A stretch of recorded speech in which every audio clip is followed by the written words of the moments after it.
passage natin this morning. And tulad ng na-announce natin last time, part ng ating anniversary month, this Sunday we are having our Gospel Sunday. And kasabay din ang baptism nila ni Sam, Danny, and ni Isay.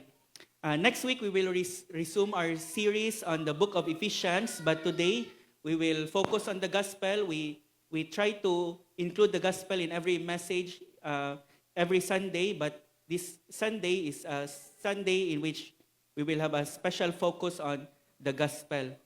The Gospel came from two Old English terms, English words, good spell, which simply means good story or good news.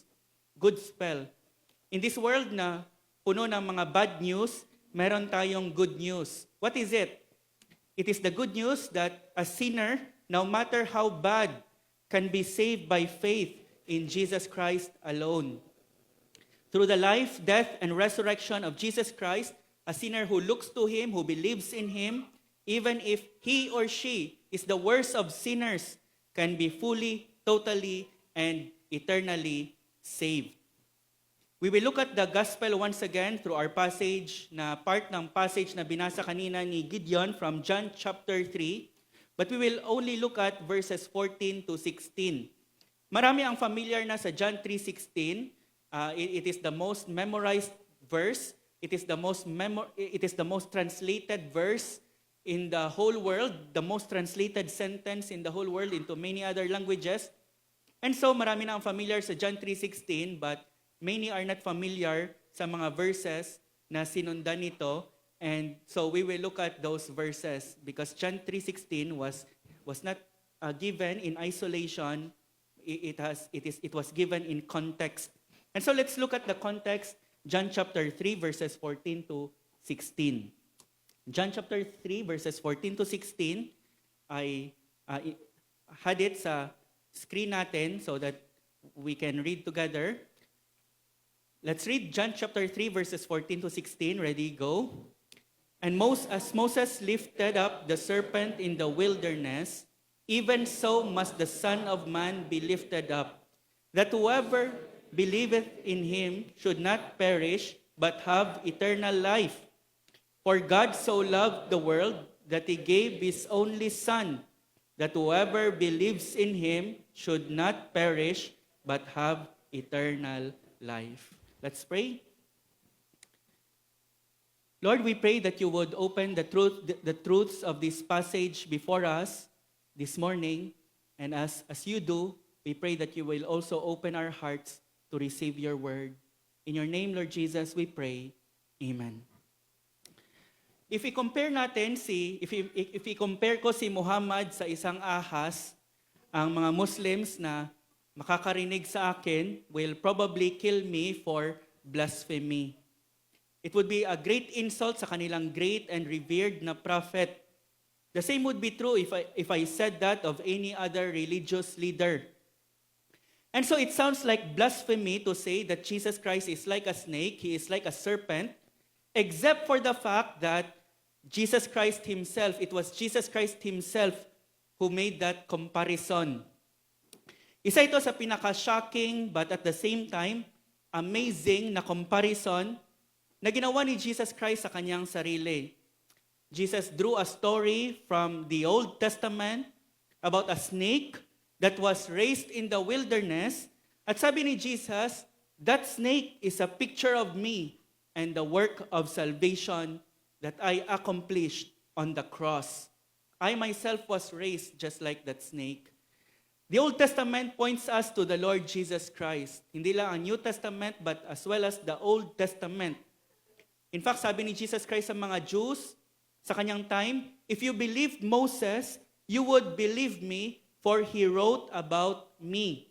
Moses wrote about me. And alam natin, ang mga books na sinulat ni Moses, Genesis, Exodus, Leviticus, Numbers, Deuteronomy, and ang story na ito, it came from the book of Numbers. And sabi ni Jesus Christ, Moses wrote about me. You remember when we were in the book of Luke, studying the book of Luke, may dalawang disciples si Jesus Christ after niyang makrucify na malungkot na lumalakad papunta sa isang village called Emmaus. And hindi nila na-recognize na si Jesus Christ pala yung sumama sa kanilang maglakad. And may sinabi si Jesus Christ sa kanila while they were walking so that nakuha yung pagkalungkot nila and they were so happy, they were rejoicing na na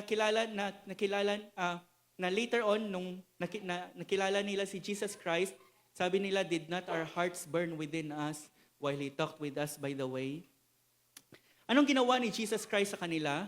Jesus Christ opened the Old Testament scripture sa kanyang dalawang disciples and showed them all that is written in the Old Testament concerning Him.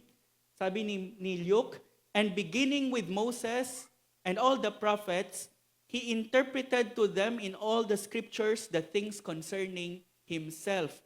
In all the scriptures. And Jesus Christ, and Luke was referring to the Old Testament scriptures, all the Old Testament scriptures because wala pa ang New Testament during this time. And so the Old Testament pointed to the Lord Jesus Christ, spoke about the Lord Jesus Christ. And among the things that Jesus Christ showed them, I believe Jesus Christ probably have included this story of the serpent in the wilderness. Sabi ng Luke chapter 24 verse 32, and they said to one another, these two disciples na at first malungkot, they said, did not our hearts burn within us while He talked with us on the road and while He opened the scriptures to us? May nangyari sa kanila, their hearts were burning as they were walking and Jesus Christ was telling them about stories after stories in the Old Testament about Him. And it is my prayer that Jesus Christ will do the same for us this morning. That as we go out from this place, as we go out from this room, we can say, while I was inside, my heart was burning within me.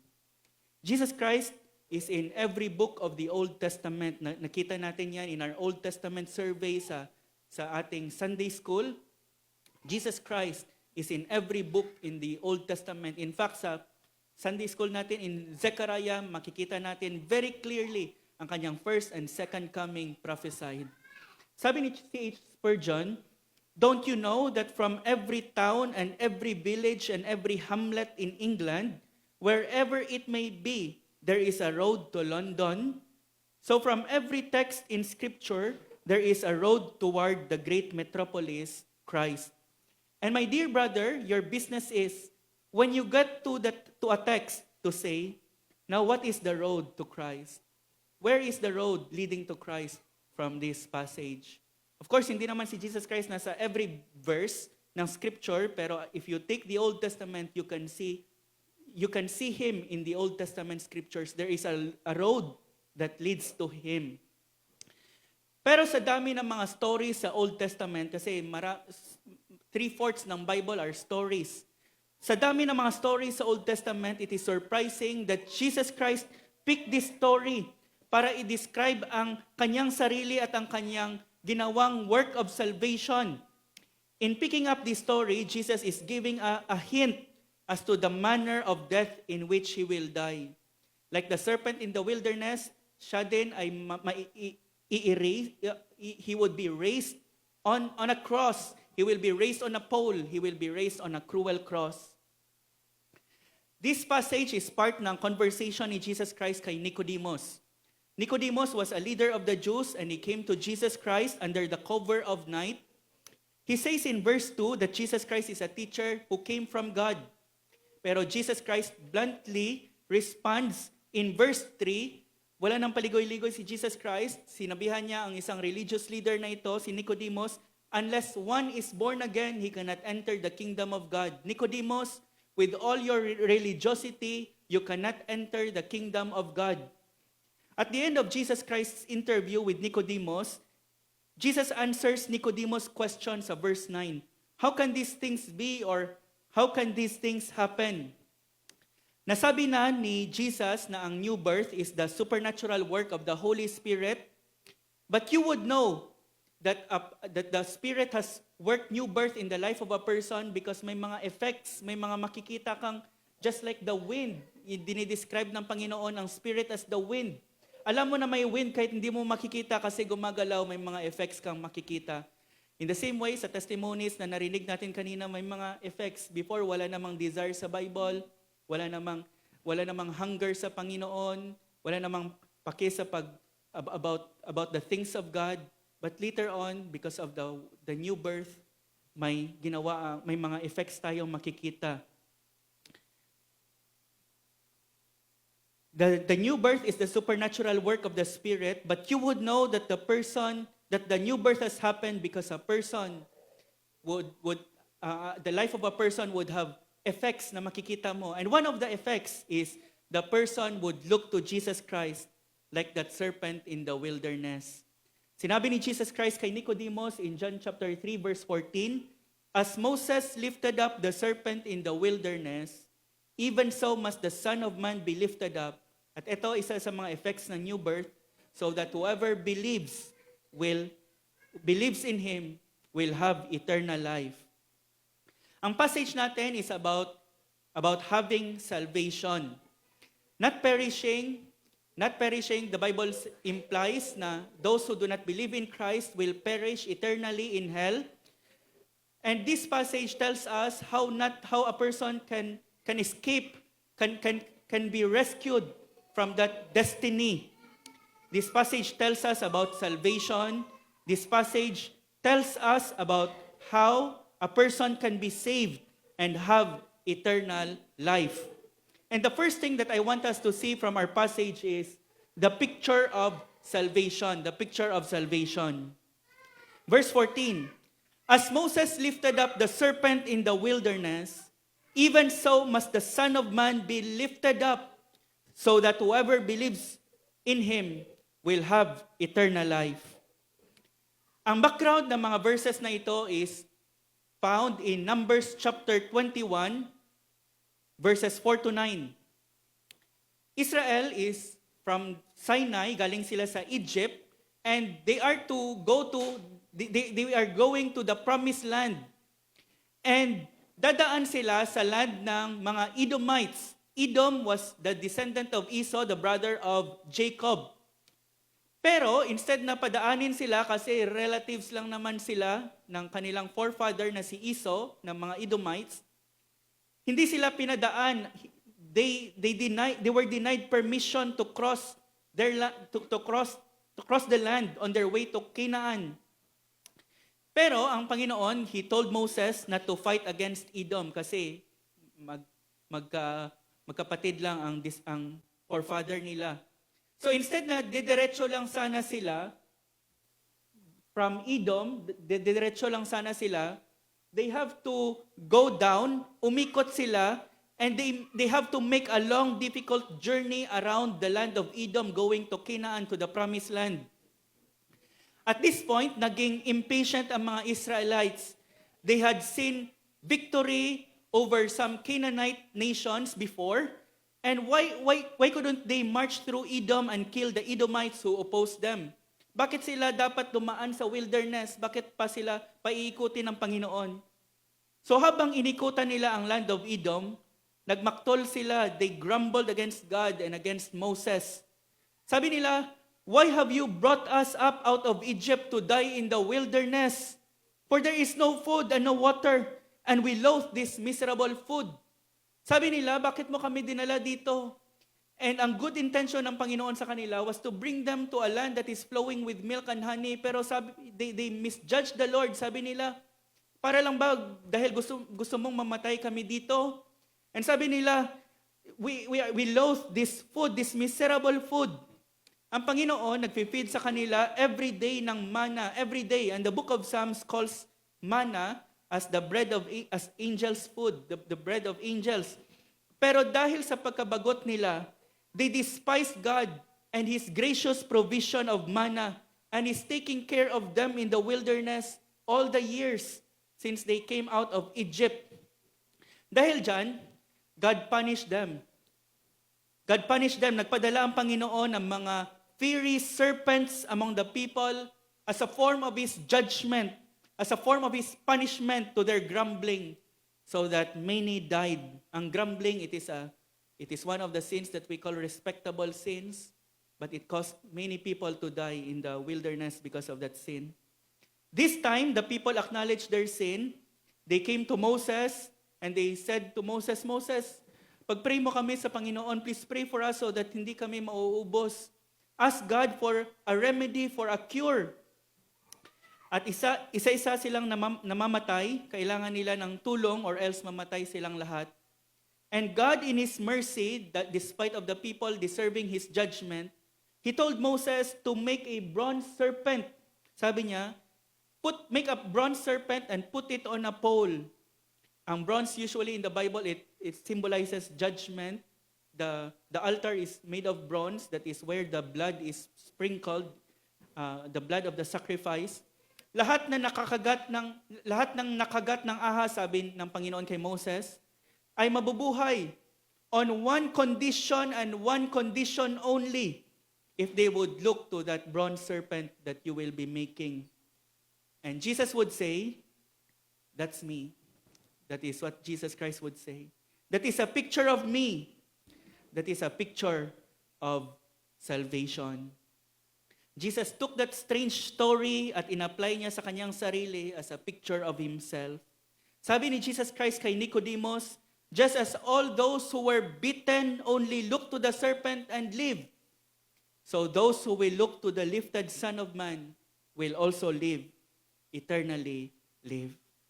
Si Nicodemus, with all his religiosity, he cannot be saved until he looks to Jesus Christ as his only hope for salvation. The Son of Man will later be lifted like that serpent, so that everyone who looks to Him in faith, the Bible says, will be saved.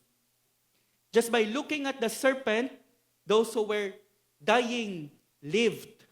In the same manner, everyone who are spiritually dying in this room, if he or she would look to Jesus Christ as his or her only hope for salvation, he or she will be eternally saved. That is the picture of salvation. Secondly, we can see the promise of salvation to those who will look in faith. And as Moses lifted up the serpent in the wilderness, so must the Son of Man be lifted up, that whoever believes in Him may have eternal life. There is a promise of salvation here to everyone who will look to Christ in faith. Ang simple act of looking at the serpent brought physical healing to those who were bitten by the serpent. In the same way, looking by faith to the crucified Jesus will bring spiritual healing, will bring eternal healing. Friends, whether you realize it or not, nakagat ka din ng ahas na tinatawag na kasalanan. You have been bitten by the serpent called sin, and the clock is ticking. Whether you realize it or not, you are dying. And you will die in your sins unless you will look to Christ for salvation. Romans chapter 6 verse 20, Romans 3:23 says, "For all have sinned and fell short of the glory of God." Lahat nakagat, all have sinned, no exception. Romans 6:23, "For the wages of sin is death." The wages of that sin is death. You see, lahat tayo nakagat and we are dying. We will soon die. And it does not just refer to physical death, but it refers to eternal death in hell, which the Bible calls the second death. Romans 6:23, "For the wages of sin is death." Sin, not sins. Sin, singular. One sin is enough to kill us, to send us to hell, to suffer God's anger and judgment for all eternity. One sin. You need to look to Jesus by faith and trust Him as your only hope for salvation. But you will only do that if you realize that you have been bitten by the serpent called sin and that there is no other remedy.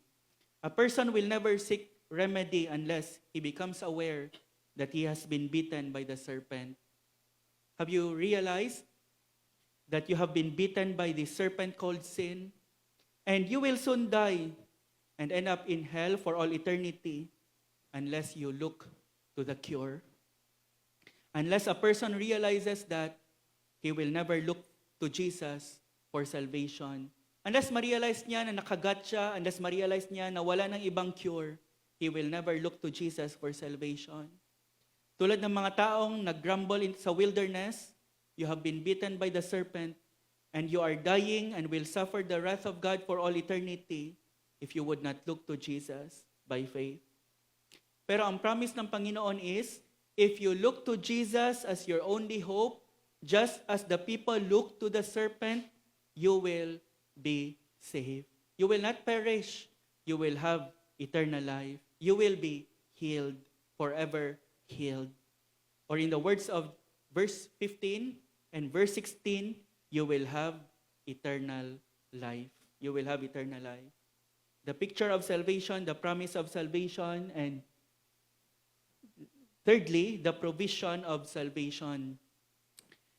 In-explain ng Panginoon, verse 16, for God so loved the world that He gave His only Son, that whoever believes in Him should not perish, but have eternal life.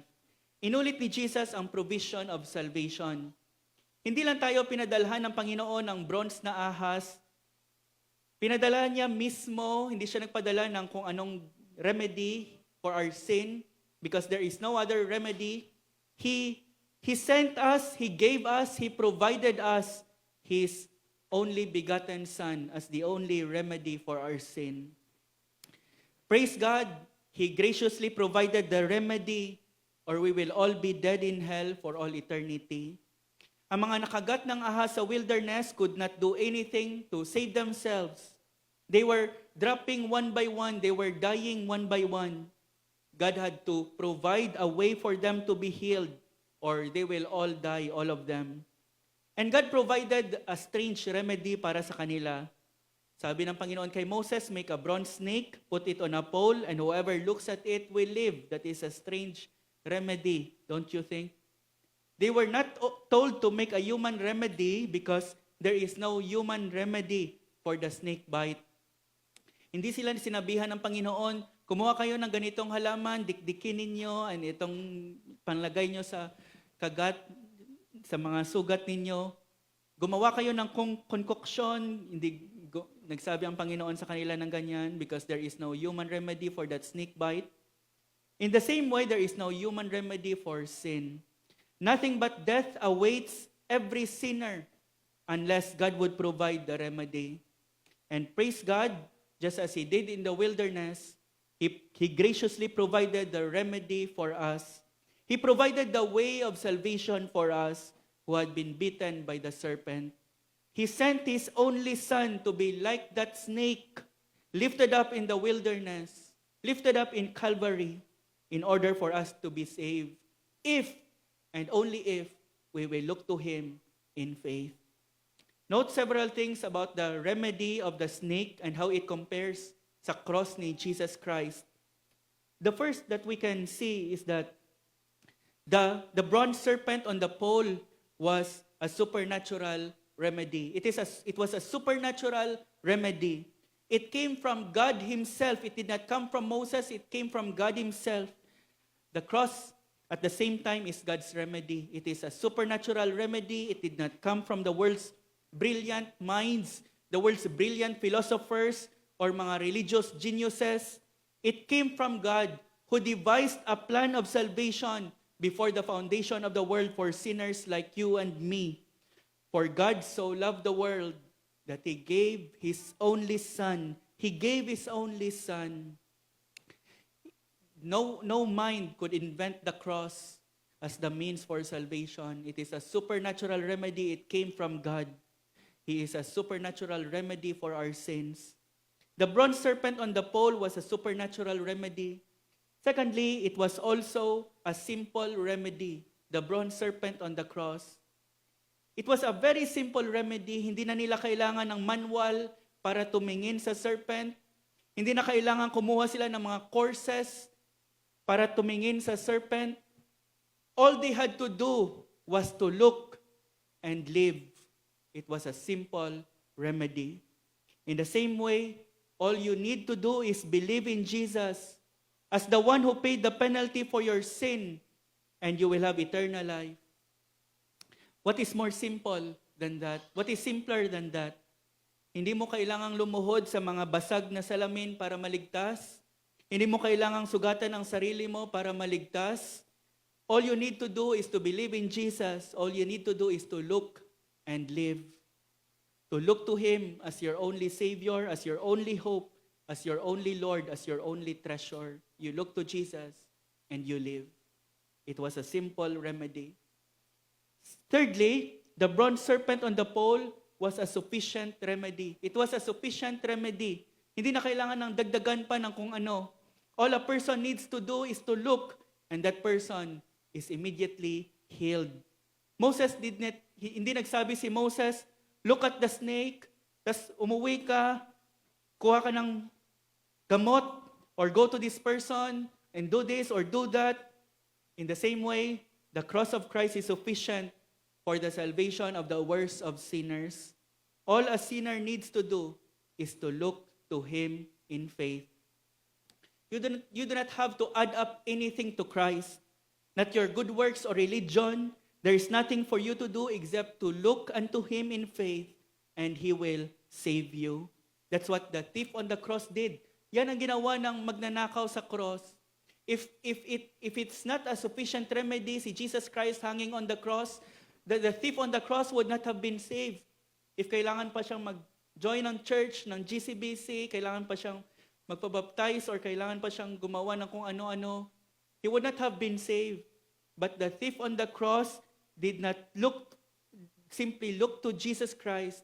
He did not look at any other person or any other thing to be saved.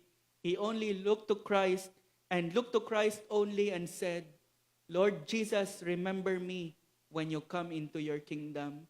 And because he looked by faith, he looked in faith, sabi ni Jesus Christ sa kanya, verily I say unto you, this very day, I will not just remember you just as you asked, you will be with me in paradise.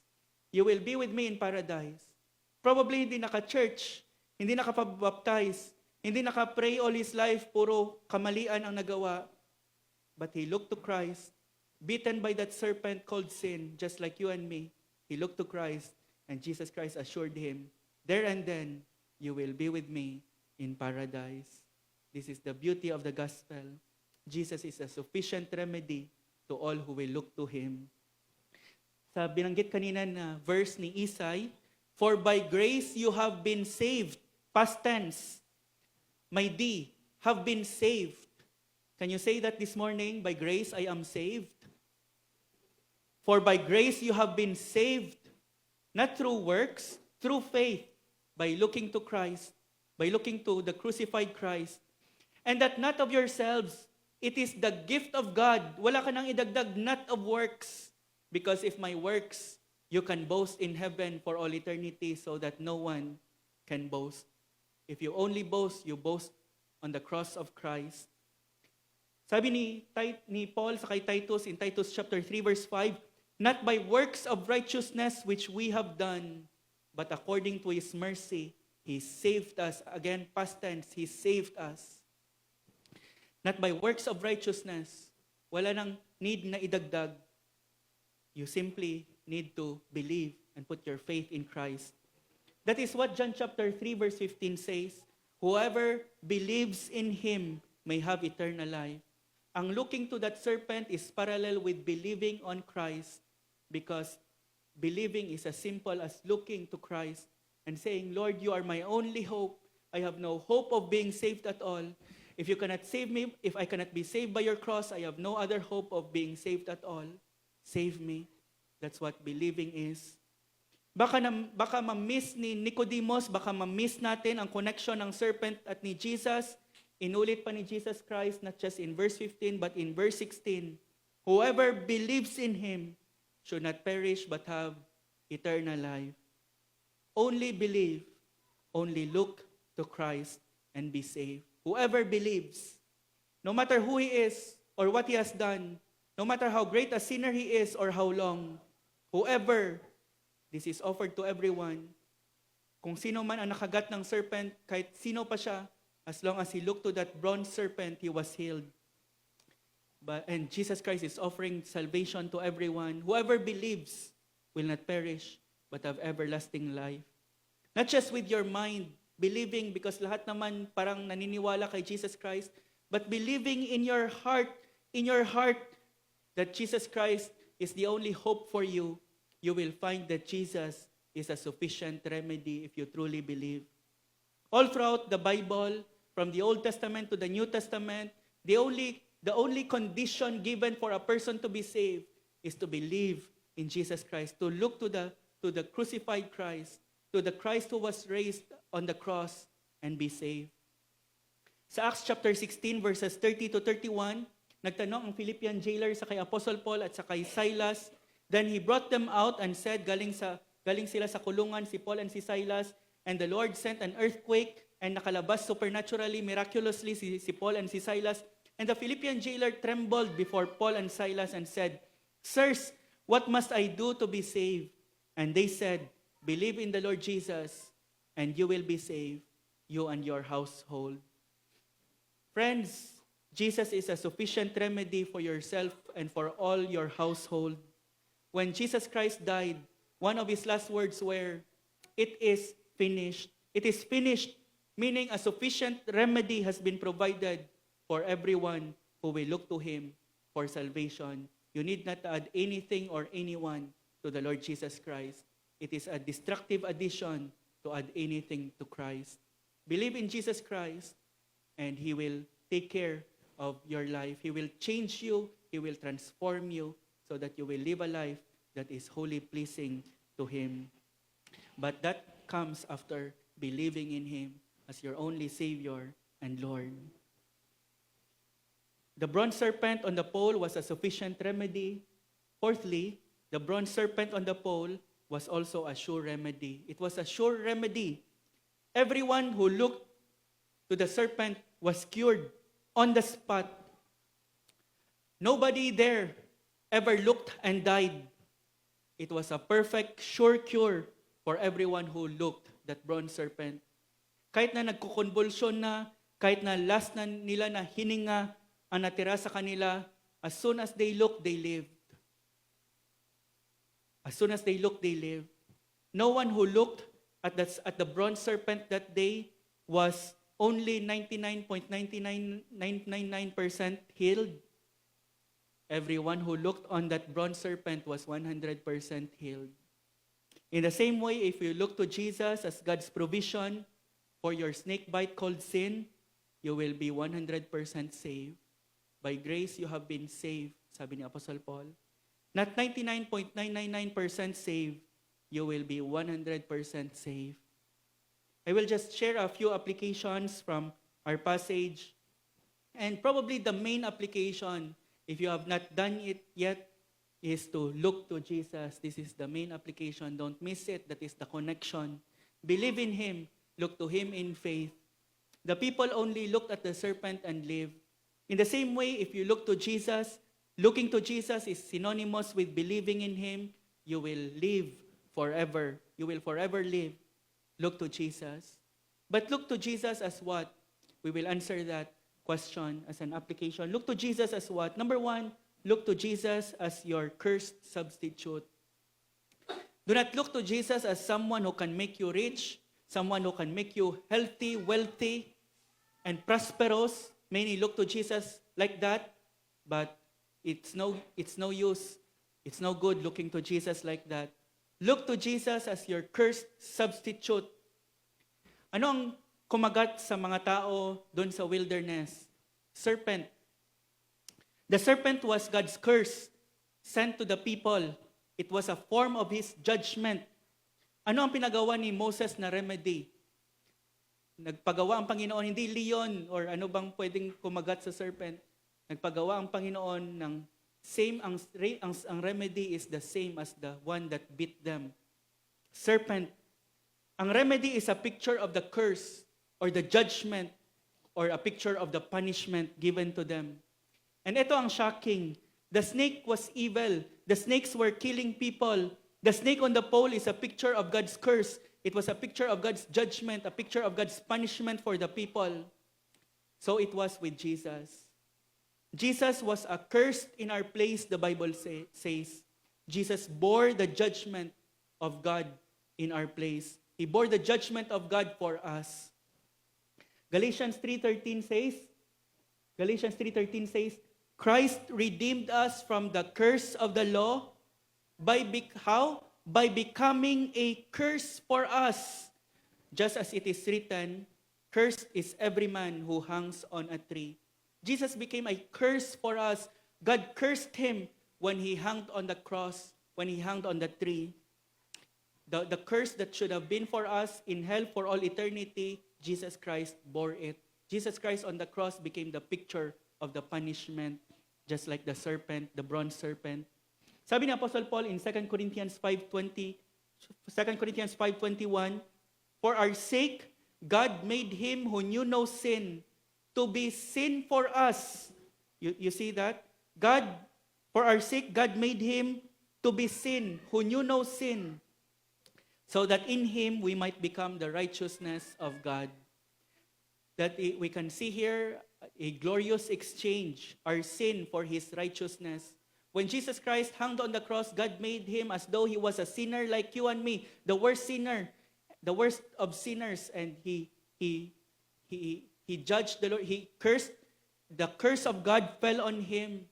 He bore the condemnation of God, Jesus Christ. He bore the anger of God for our sin, so that in him he was made sin, so that we might become the righteousness of God. He took our curse so that we may be healed, forgiven, accepted, and saved. God made Jesus like a serpent on the cross so that we can be made sons and daughters. A glorious exchange. Jesus became our cursed substitute. As I have said, the snake represented God's punishment. Jesus on the cross represented the judgment of God. He was punished for our sins. He was punished for our sins. God is a holy God. He must judge all sin. Supposed to be, He would judge our sin in hell for all eternity. Tayo ang magsasuffer. But Jesus Christ bore the judgment of God on the cross. He bore your hell and my hell if you believe in Him. He bore the curse that is supposed to be for us, so that if we look to Him as our cursed substitute, we will be saved. Sabi ni Pastor John Piper, he said, in becoming like the snake, He was the embodiment of our sin and the embodiment of our curse. And in becoming sin and curse for us, He took ours away. In becoming sin and curse for us, He took ours away. He became like a serpent, bearing the curse of God, being a picture of the judgment of God, so that we might be healed and we might become sons and daughters. Look to Jesus as your cursed substitute. Secondly, look to Jesus as your complete Savior. As your complete Savior, He can save you completely if you look to Him. He can save you 100%. Jesus is a complete Savior to all who will look to Him. He is not an incomplete Savior. Look to Jesus as your cursed substitute, as your complete Savior. I would like to close by mentioning how we are to look to Jesus in response. The first is to look to Jesus only. Look to Jesus only. We have seen that we are to look to Jesus. How? We are to look to Jesus only. Ang mga nakagat ng serpent only looked to the bronze serpent and they were healed. Do not look to Jesus and then to other people or other means. Do not look to Jesus and your religion. Do not look to Jesus and your good works. If you do that, you will insult Him and what He did for you. Look to Jesus only. Believe in Him as the only payment for your sins. Trust Him only. Look to Jesus only. Secondly, look to Jesus urgently. Look to Jesus urgently. A person beaten by a cobra can die in 30 minutes. A person beaten by a black mamba can die in 20 minutes. Ang mga nakagat ng serpent sa wilderness, immediately after they were bitten, the clock is ticking and time is running out for them. They do not have much time to live. They must look to the cure and look urgently. In the same way, you do not have a long time to live. Who knows if we will still live for 10 years or 10 weeks? None of us knows. We will all die, eternally die if we will not look to the cure, to Jesus Christ. We must look to the cure with a sense of urgency. Do not go out of this room without looking to Jesus. Do not go out from this room without believing in Jesus as the only cure for your sins. Look to Jesus urgently. Thirdly, look to Jesus continually. I got that from the tense of the verb believe. It believes in verses 15 and 16. If you notice, whoever believes in him, believes in him, verses 15 and 16, believes with S, meaning to say, present tense. You are to believe, continually believe in Jesus Christ. Believing is not a one-time act. It will do you no good if you say, 20 years ago, I believed in Jesus Christ. Now I do not look to him as my only hope, as my only Savior. Believing is not a one-time act. Looking to Jesus is not a one-time act. It must be done continually. Whoever believes. And the Bible says, whoever believes in him, God will keep on believing. He will keep on believing. It must be done continually. Once you look to him, do not shift your gaze to another. Sa Hebrews chapter 12, our New Year's passage, sabi ng passage natin in Hebrews chapter 12, looking to Jesus, that is how we are to run our race. Looking to Jesus, the author and the finisher of our faith. Kahit na nag-grow ka na in maturity, kahit na nag-advance ka na in the Christian life, in a life of holiness, do not for one moment look at them as the basis for your salvation or as the ground of your acceptance before God. You can only be accepted before God even in eternity on the basis of the finished work of Jesus Christ on the cross and not through any of your works. Through the merits of Jesus Christ and not through any of your merits. Look to Jesus alone.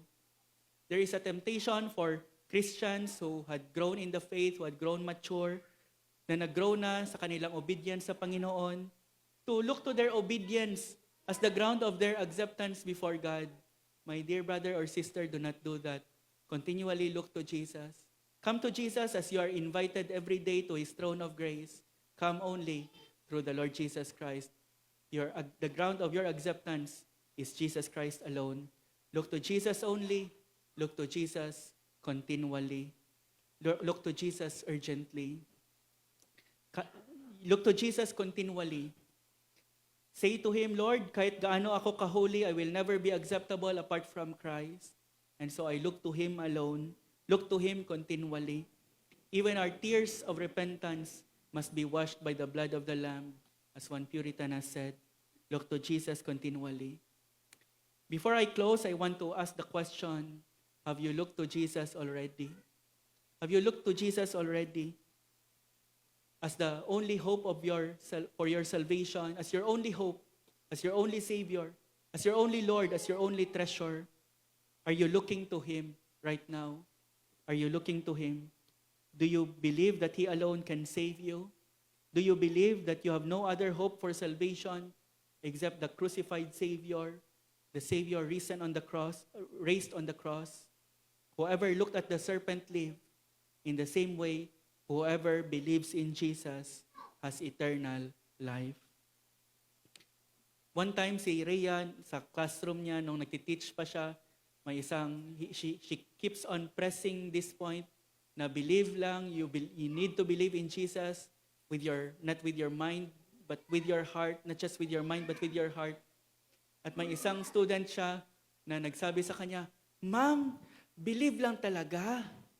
She was surprised that she only needs to believe in Christ, to look to Christ, and she will be saved. But she asked that question sincerely. I believe may mga persons who must have thought sa wilderness, titingin lang ako sa serpent na ginawa ni Moses. Gagaling na ako? Hindi ako maniniwala. That is foolishness. Wala bang ibang gamot, Moses? But I believe may meron doon who were on their last breath, and perhaps some are already convulsing, who were able to look, perhaps nagko-collapse na, and iba na paralyzed na, but they mustered every little strength they have and said, if I could only look, if I could only gaze at that bronze serpent that Moses made, I will be healed. And they looked and they lived. They were healed. The thief on the cross was already dying because of the venom of death, because of the venom of sin. The thief in the wilderness only looked and lived. He simply believed and he lived. In the same way, you may be here and you are despairing because you are a great sinner. Malala na ang epekto ng venom of sin sa life mo. Para sa iyo, wala ng hope for salvation. Sobrang makasalanan ko na. My dear friend, you only need to look and live. You only need to look at the Lord Jesus Christ and believe in Him and embrace Him in your life as your only Lord and Savior, and you will live. Hope is being held out to you this morning. Look to Jesus and live. Look to Jesus and live. As we close, I want to share with you again, na-share ko na ito last time, the story, the conversion story of Charles Spurgeon. He is known as the Prince of Preachers because he was used by God mightily to bring many into the kingdom of God. Si Charles Spurgeon, he is estimated to have preached around 10 million people in his lifetime. This is remarkable considering na sa time niya hindi pa na-invent ang microphone, hindi pa na-invent ang social media. He was able to preach to 10 million in his lifetime. The greatest number of people he preached to at one time was 23,654. 23,654 at the Crystal Palace in London in October 7, 1857. Spurgeon had no microphone, just his powerful voice carrying the gospel across the crowd of 23,000 people. Pero he did not start that way. He started looking to the Lord Jesus Christ and live. These are his own words, an account of his own conversion. The day was January 6, 1850. Si Charles Spurgeon, he was only 16 years old. Sabi niya, he said this, I sometimes think I might have been in darkness and despair until now, had it not been for the goodness of God in sending a snowstorm one Sunday morning while I was going to a certain place of worship. When I could go no further, I turned down a side street and came to a little primitive Methodist chapel. In the chapel, there may have been 12 or 15 people. He said, the minister did not come that morning. He was snowed up, I suppose. At last, a very thin-looking man, a shoemaker or tailor or something of that sort, went up into the pulpit to preach. He was obliged to stick to his text for the simple reason that he had little else to say. The text was Isaiah 45:22. Look unto me and be ye saved, all the ends of the earth. Look and be saved, all the ends of the earth. He said, he did not even pronounce the words rightly, but that did not matter. There was, I thought, a glimpse of hope for me in that text. The preacher began thus, my dear friends, this is a very simple text indeed. It says, look. Now looking don't take a deal of pain. It ain't lifting your foot or your finger. It is just look. Well, a man did not go to college to learn to look. You may be the biggest fool, and yet you can look. A man did not earn 1,000 a year to be able to look. Anyone can look. Even a child can look. The text says, look unto me. Many of you are looking to yourselves, but it's no use looking there. You will never find any comfort in yourselves. Jesus Christ says, look unto me. Then the good man followed up his text in this way. Look unto me. I am sweating great drops of blood. Look unto me. I am hanging on the cross. Look unto me. I am dead and buried. Look unto me. I rise again. Look unto me. I ascend to heaven. Look unto me. I am sitting at the Father's right hand. O poor sinner, look unto me. Look unto me. When he had gone to about that length and managed to spend out 10 minutes or so, he was at the end of his message. Then he looked at me under the gallery, and I dare say, with so few present, he knew me to be a stranger. Just fixing his eyes on me, as if he knew all my heart, he said, "Young man, you look very miserable." Well, I did, but I had not been accustomed to have remarks made from the pulpit on my personal appearance before. However, it was a good blow, struck right home.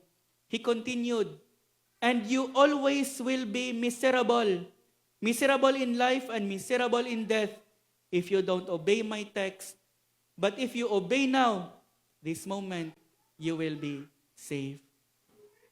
Then lifting up his hands, he shouted, as only a primitive Methodist could do, "Young man, look to Jesus Christ. Look, look, look. You have nothing to do but to look and live." I saw at once the way of salvation. I know not what else he said. I did not take much notice of it. I was so possessed with that one thought. Like as when the brazen serpent was lifted up, the people only looked and were healed. So it was with me. I had been waiting to do 50 things, but when I heard the word, "look," what a charming word it seemed to me. Oh, I looked until I could have almost looked my eyes away. And he said, then the cloud was gone, the darkness had rolled away, and that moment I saw the sun. And I could have risen that instant and sung with the most enthusiastic of them, of the precious blood of Christ and the simple faith which looks alone to him. Brothers and sisters, friends, may we do as Charles Spurgeon did. Look, simply look, and live. Let's bow our heads and talk to God in response sa mga narinig natin this morning. In the wilderness, may mga children, may mga people in their old age who were healed, not because of some ability of theirs, but because they only believe that if they look at the bronze serpent, just as God has promised, they will live. In the same way, wala pong any person sa heaven who is there because of his or her goodness or his or her ability. They were there because they looked to Christ and they live and lived eternally.